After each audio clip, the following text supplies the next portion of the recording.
Getting the Time Capsule 2001 Sportster S road ready. The channel's 2001 XL1200S Sportster was a low-mileage find. In the excitement of wanting to ride, we often hit the road on a bike like this one. Before riding into the sunset on any used motorcycle, I run through a checklist of safety and reliability concerns. This list began 61 years ago when my $8 Allstate Cushman scooter tossed its connecting rod right through the camshaft within the first 5 miles of riding. That lesson stuck with me. A get-ready list means more than just checking the engine oil level. I start by sizing up a bike's history and the previous owner's relationship to the motorcycle. My XL1200S Sportster had 2 previous owners. Its second owner, James, bought the Sportster in April 2022 with only 8,865 original miles. When James sold me the bike last month, the odometer read a mere 10,090 miles. In nearly 3 years of ownership, he rode the Sportster a mere 1,225 miles. Based near Portland, Oregon, weather would be a large reason.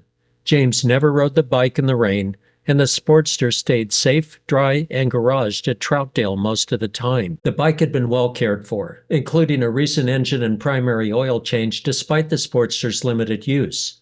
I'm grateful for the bike's extra care and low miles. However, low mileage brings its own set of concerns. James indicated that he always left the fuel petcock on.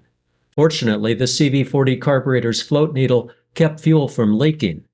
When there is always fuel in the float bowl, fuel deteriorates quickly. First it loses volatility, then older fuel will gel, turn to varnish, or clog the carburetor's small passageways and jet orifices. Add to this the blight of winterized fuel with 10+% ethanol, and even more havoc can brew. Left with ethanol-laced fuel in the float bowl, motorcycle carburetors are notorious for clogged jets and fuel circuits. To counter this issue, when parking my carbureted dirt bikes, I shut off the petcock and run the engine until it stalls. This drops fuel below the main and pilot jet. The bowl is near empty. Risk of clogging the jets gets minimized. I kept this in mind when looking the Sportster over and starting the engine at Troutdale. James noted that it took extra time for the engine to warm and suggested leaving the choke on longer. That's not typical for a carbureted Evolution Sportster and can foul spark plugs or build up carbon in the heads and atop the pistons. The reason for the poor idle was the idle mixture or idle circuit not flowing enough fuel. I'd perform carburetor service and a basic tune-up before hitting the road with this Sportster. While first looking the Sportster over, my attention focused on the engine's fresh sound and crisp off-idle response. I listened for low mileage sounds, and the Sportster delivered. The motorcycle looked original and had no signs of major repairs, which is always a plus. Low mileage and in factory condition works best for me. No shoddy work had been performed. I bought the Sportster, and during the lengthy drive home, with the bike tied safely on my trailer, I contemplated the chores ahead. After unloading the Sportster and parking the bike squarely on my lift, my first step was to look the carburetor over with a mechanic's mirror. The factory welch plug that covers a carburetor's idle mixture screw had been removed, as shown here. The welch plug locks the factory idle mix setting. This is an emissions compliance measure. Somewhere within the bike's lower mileage, someone had adjusted the idle mixture screw.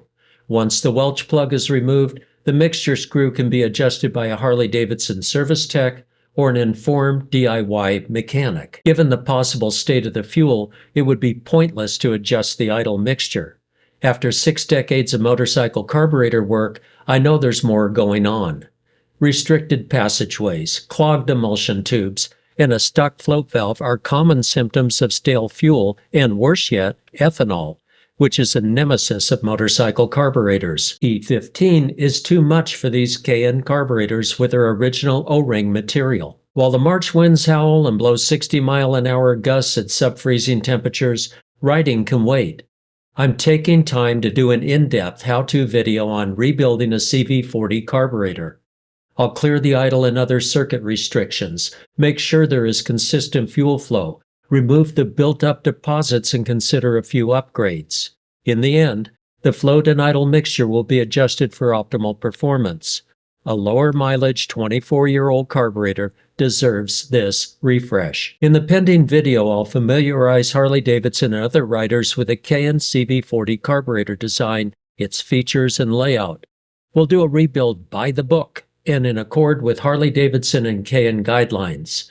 The constant velocity CV40 carburetor is popular in 1988 to 2006 Sportster and many Harley-Davidson Big V-Twin Evolution and TC88 models. The CV40 has its counterpart in Keihin CV34 and CV36 carburetors. Depending on engine displacement, the CV series carburetors can be found in Buell, Triumph, Kawasaki, and even Arctic Cat models. Popular 1987 to 2018 Kawasaki KLR 650s use various versions of the Keihin CV carburetor. A constant velocity carburetor is far less sensitive to altitude, a key reason for its popularity. This reduces the need for jet changes. Keihin CV carburetors share many features, and a factory service manual can sort out the differences. While I'm using the 2001 XL1200S Sportster's carburetor as an example, owners of other makes and models can benefit too. When I have rebuilt the carburetor to factory standards and adjusted the idle mixture properly, there's one more concern before I ride the 2001 XL1200S. Parking for long periods takes its toll on rubber. Being garaged helps tremendously. James did have new tires mounted recently, and this meets DOT and tire manufacturers' recommendations around tire lifespan. The bike's rubber bushings and the seat are in great condition. Beyond this, rubber seals in the hydraulic brake system may require attention. At first glance, there are no brake fluid leaks or signs of seepage. Applying the brakes feels firm, which is a good sign. The Portland area is damp and rainy for many months of the year, however. DOT 3 and 4 brake fluid is hygroscopic, which means it bonds with atmospheric moisture.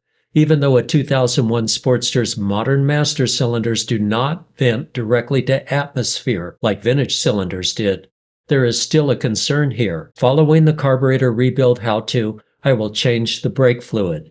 Flushing the hydraulic brake system will reveal the condition of the brake fluid.